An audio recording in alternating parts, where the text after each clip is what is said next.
Hello, so gumawa tayo ng pandesal na barrio style, yung mga local panaderia.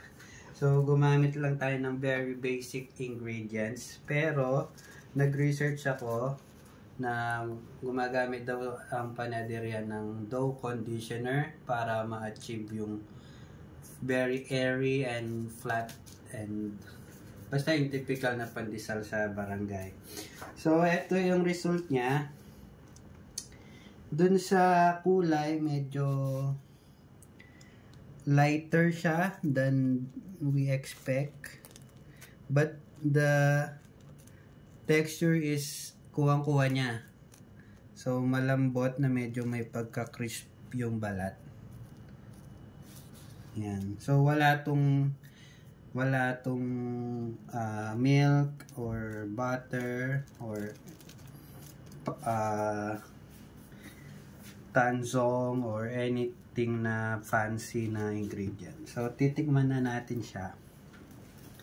So, yan yung ilalim. Ayun, yung ganitong kulay is perfect. So, yan. So, malambot. Tapos, yung pinaka parang characteristic talaga nung panaderia pandesal is pag ginanyan mo siya, ayan. Ayan, ganyan. Ganyan siya. Nag-flat. Yan, so nakuha natin. Yan, nag-flat siya. Okay. So, tikman natin.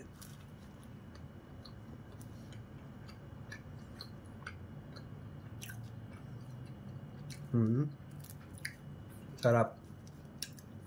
Yung sa panaderia lang, medyo mas matamis siya kasi sa tingin ko mas dinadagdagan nila yung sugar para mas masarap. Pero okay naman siya.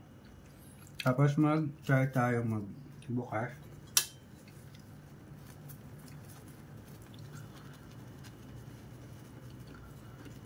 Ayan. Ayun. Yung hibla. Airy. Hindi siya fluffy but airy, and then may yung mga air pockets. Yan. Kuha natin siya.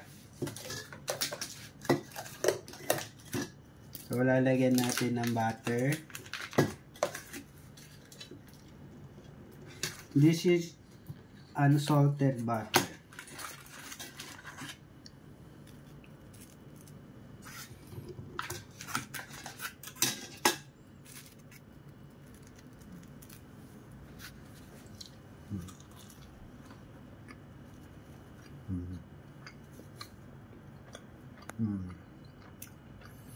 Mas masarap siya pag may butter.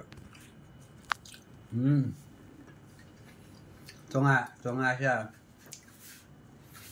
At ang verdict natin ay nakuha natin finally ang panaderia pandesal Pinoy style. Kabo! Don't forget to like and subscribe. Until the next video.